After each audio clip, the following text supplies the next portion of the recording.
नमस्कार दोस्तों, स्वागत करता हूँ हमारे यूट्यूब चैनल में। दोस्तों आज मैं आपको बताऊंगा फिजिक्स के वैद्युत आवेश तथा वैद्युत क्षेत्र, यानी जो फिजिक्स के खंड 1 है। वही बात की जाए तो फिजिक्स 12th का इलेक्ट्रोस्टैटिक्स, जिसको इंग्लिश में हम लोग बोलते हैं और हिंदी में स्थिर वैद्युतिकी बोलते हैं। तो चलिए शुरू करते हैं आज को। आज से अब आपको रोज़ एक रेगुलर वीडियो मिलेगा मुझे, physics, chemistry, biology, math, English, इन सभी का वीडियो जो आपको रोज़ एक प्रोवाइड किया जाएगा। तो फर्स्ट ऑफ ऑल क्वेश्चन है, जब वस्तु का द्रव्यमान ऋण आवेशित होती है तो वस्तु का द्रव्यमान पर क्या होता है? तो उसका द्रव्यमान, जब किसी वस्तु को हम ऋण देंगे, उसे ऋण आवेशित करेंगे तो ऑटोमेटिक उसका द्रव्यमान तो बढ़ेगा ही, तो इसका द्रव्यमान बढ़ता है। 2 नंबर क्वेश्चन की बात की जाए तो जब किसी वस्तु को आवेशित किया जाता है तो उसका द्रव्यमान बढ़ या घट सकता है, यानी यहाँ आवेशित करने का कहा जाता है। ना ही यहाँ धन दिया जाएगा और ना ही यहाँ माइनस दिया जाएगा। तो इसे आवेशित करेंगे तब उसका द्रव्यमान बढ़ भी सकता है, घट भी सकता है, क्योंकि आपको मालूम नहीं है कि आप इसे ऋण देंगे या प्लस देंगे, तो इसका द्रव्यमान बढ़ सकता है, घट सकता है। तो चलिए अगली प्रश्न की बात की जाए तो इलेक्ट्रॉन पर आवेश होता है 1.6 × 10⁻⁻19 कूलम होता है, यानी जो ये होता है ये कूलम में होता है। और वही बात की जाए तो अगली प्रश्न की बात की जाए तो यदि दो आवेशों के मूल बिंदु से दूरी बढ़ा दी जाए तो आवेशों के बीच की विद्युतीय बल का मान क्या हो जाएगा? घट जाएगा। यानी किसी भी बीच का दूरी जो हम घटा देंगे उसकी दूरी को, तो उसका दूरी में जो परिवर्तन होगा वो तो कम हो जाएगा, तो उसका बीच का दूरी क्या हो जाएगा? घट जाएगा। मुक्त आकाश की प्रवैधुता इप्सिलॉन नॉट होता है, यानी इसको हम पढ़ते हैं इप्सिलॉन नॉट, इसको हम इप्सिलॉन नॉट पढ़ते हैं, जिसका मान होता है 8.85 × 10⁻⁻12 फैराड में होता है। ये फैराड में होता है। हाँ जी, ये क्वेश्चन बहुत अच्छी क्वेश्चन है और ये क्वेश्चन हमेशा बार बार पूछती है। ऐसी प्रश्न को आप लोग हाईलाइट भी कर सकते हैं। अगले प्रश्न की बात की जाए तो स्थिर वैद्युतिकी में विद्युत क्षेत्र होता है, यानी संरक्षी होता है। स्थिर विद्युत क्षेत्र होता है, हमेशा संरक्षी होता है। वो एक तरह से सुरक्षित के रूप में रहता है, इसलिए वो संरक्षित रहता है। अगले प्रश्न की बात की जाए तो इप्सिलॉन नॉट का मात्रक होता है। इसे हम 2 भाषाओं में समझ सकते हैं। पहला, इसका फैराड पर मीटर हो सकता है, या कूलॉम स्क्वायर पर न्यूटन मीटर स्क्वायर, यानी कूलॉम स्क्वायर पर न्यूटन मीटर स्क्वायर। आपको एग्जाम में ये दोनों ऑप्शन मिलेगा, और मिलेगा तो आप घबराइएगा नहीं। इस ऑप्शन को ज़्यादातर ये ऑप्शन देता है, तो आप इसे याद करके रखिएगा, ठीक है। अगली प्रश्न की बात की जाए तो विद्युत क्षेत्र का मात्रक होता है, यानी विद्युत क्षेत्र का मात्रक होता है, वो होता है वोल्ट पर मीटर, यानी वोल्ट पर मीटर या न्यूटन पर कूलम। ज़्यादातर एग्जाम में न्यूटन पर कूलम देता है या वोल्ट पर मीटर, इसलिए मैंने आपको दोनों लिख कर दे दिया है, ताकि एग्जाम में कोई बच्चा बैठे लिखे तो उसको स्पष्ट हो। अगले प्रश्न की बात कीजिए 9 नंबर, तो विद्युत द्विध्रुव आघूर्ण का ऐसा मात्रक क्या होता है? ये होता है कूलम मीटर। कूलम मीटर को बड़ा सी और एम से हम इसे सूचित करते हैं कूलम मीटर, यानी कूलम मीटर इसका विद्युत द्विध्रुव आघूर्ण का ऐसा ही मात्रक होता है। अगले प्रश्न की बात की जाए तो किसी वस्तु का आवेशित गोलीय खोखले चालक के अंदर विद्युत तीव्रता क्या होती है? यानी वो आवेशित हो उससे मतलब नहीं है, गोलीय अगर खोखला हो, उसके अंदर कुछ है ही नहीं, वो आवेशित ऊपर से है लेकिन उसके अंदर न प्लस है और ना ही माइनस है उसके अंदर, तो उसके चालक के विद्युत तीव्रता ऑटोमेटिक शून्य हो जाएगा, क्योंकि ऊपर उसका चालक है, अंदर तो ना प्लस है ना माइनस है, तो इसका अब तो विद्युत तीव्रता शून्य ही हो जाएगा। अगले प्रश्न की बात की जाए तो एक आवेशित चालक की सतह के किसी बिंदु पर विद्युतीय क्षेत्र की तीव्रता क्या होती है? एक आवेशित चालक की सतह के किसी बिंदु पर, यहाँ देखिएगा, यहाँ किसी बिंदु पर विद्युत क्षेत्र की तीव्रता क्या होती है? वो सतह के लंबवत होती है। और यहाँ जो प्रश्न था ये था किसी आवेशित खोखले गोले चालक के अंदर पूछा जा रहा है, अंदर पूछा जा रहा है, तो इसका आंसर शून्य हो जाएगा।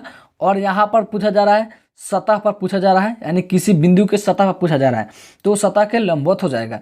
अगली प्रश्न की बात की जाए तो विद्युत द्विध्रुव का व्यवहारिक मात्रा क्या होता है? तो इसका व्यवहारिक मात्रा डिवाई होता है, और इसका सिर्फ ऐसा ही मात्रक पूछा जाए तो वो होता है कूलम मीटर, यानी आप पहले ही देख चुके हैं। अगली प्रश्न की बात की जाए तो 2 बिंदु आवेशों के बीच लगने वाला बल को क्या कहते हैं? यानी 2 आवेश F समानुपाती का Q1 Q2, यानी 2 आवेशों के बीच लगने वाले बल को हम क्या कहते हैं? कूलम बल कहते हैं। ये तो हमें सभी बच्चे जानते हैं कूलम बल। 2 बिंदु आवेशों के बीच F बराबर Q1 Q2, तो उनके बीच की दूरी को कूलम का नियम कहते हैं। अगली प्रश्न की बात की जाए तो यह समरूप विद्युतीय क्षेत्र x अक्ष की दिशा में हो तो समविभीय तल होगा। आप इसे समझ सकते हैं, x y और z की 3 तले होती है। अगर x में पूछा जाए तो आप समझ सकते हैं कि वाई जेड होगा, ठीक है। अगर y पूछे तो एक्स जेड हो सकता है। तो यहाँ पर क्या दिया गया है, x दिया गया है तो x का क्या होगा, वाई जेड होगा। ये तो नॉर्मल है, 3 तल में होता है तो x अक्ष दे चुका है तो y तल ही होगा, y जेड तल होगा।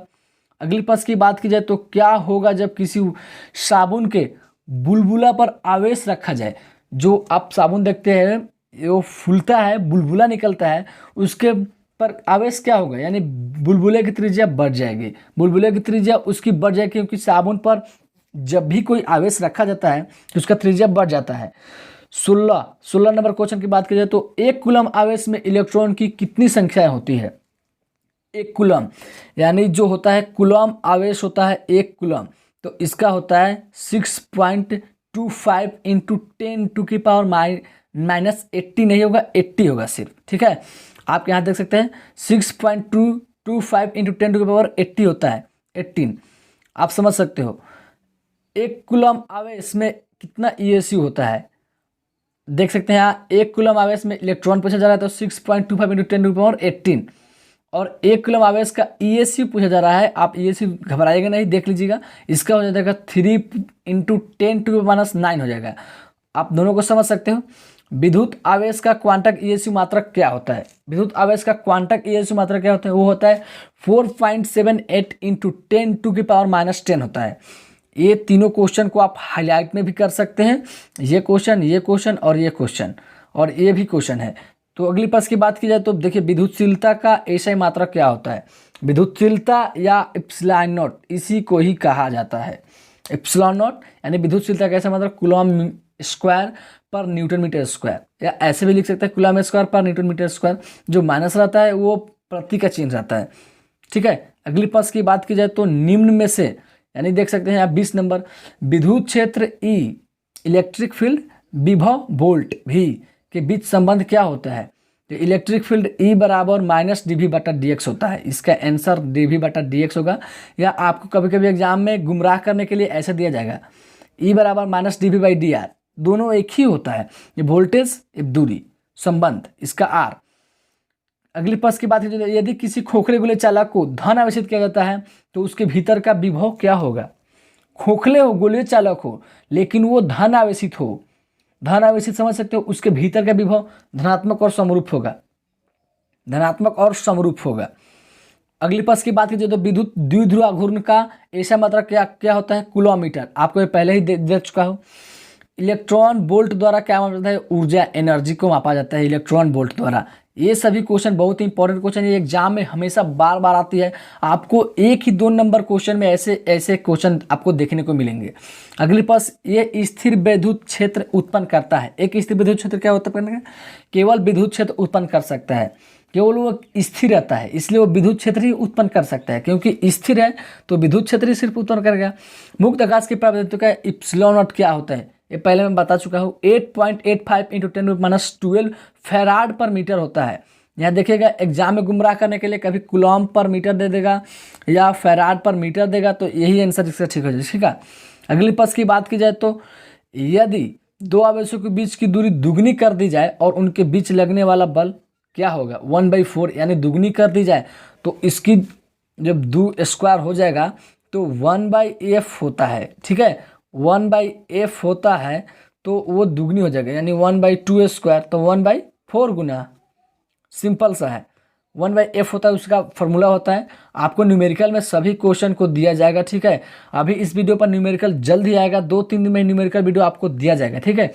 अगली प्रश्न की बात की जाए यदि दो आवेशों के बीच की दूरी आधी कर दी जाए तो उनके बीच लगने वाला बल क्या हो जाएगा। आधी मतलब समझ सकते हो 1/2, सिर्फ 1/2 कर दिया जाए और उसके बीच लगने वाला बल, तब समझे ना कि 1/f तो आधे कर दिए तो f बराबर क्या हो जाएगा, इसका स्क्वायर हो जाएगा, तो सिर्फ क्या हो जाएगा 4 गुना हो जाएगा, ठीक है। ये ऊपर जाएगा, f इधर आएगा तो f 4 हो गया, ठीक है। अगली प्रश्न की बात की जाए तो विद्युत क्षेत्र की तीव्रता का एसआई मात्रक क्या होता है, वोल्टमीटर या न्यूटन पर कूलम। दोनों ऑप्शन देखने को मिलेगा आपको एग्जाम में, वोल्ट पर मीटर या न्यूटन पर कूलम। आपको घबराना नहीं है, ये दोनों में से कोई भी आप एक याद कर लें या दोनों याद करें तो अच्छा ही होगा। अगली प्रश्न की बात की जाए तो किसी आवेशित खोखले गोले चालक के अंदर विद्युत क्षेत्र का मान क्या होता है? शून्य होता है। ये हर एक जानता है, क्योंकि खोखला हो और उसके चालक के अंदर ना पॉजिटिव हो ना नेगेटिव हो, तो उसको तो अंदर शून्य ही होगा ऑब्वियसली। किसी अचालक पदार्थ के गोले को आवेश देने पर वह वितरित होगा। अचालक पदार्थ है, यहाँ चालक की बात नहीं की जा रही है, अचालक पदार्थ है, तो यहाँ पर आवेश देंगे तो वो तो अचालक है, वो कुछ नहीं है, तो उस कहीं पर भी वितरित नहीं होगा। अचालक पदार्थ है तो आप उसे कोई भी आवेश दीजिएगा वो अचालक है, अचालक है तो वो कहीं भी वितरित नहीं होगा उसका आवेश, ठीक है। सो आज तक इतना ही, मैं मिलते हैं नेक्स्ट वीडियो में, तब तक के लिए जय हिंद, वंदे मातरम।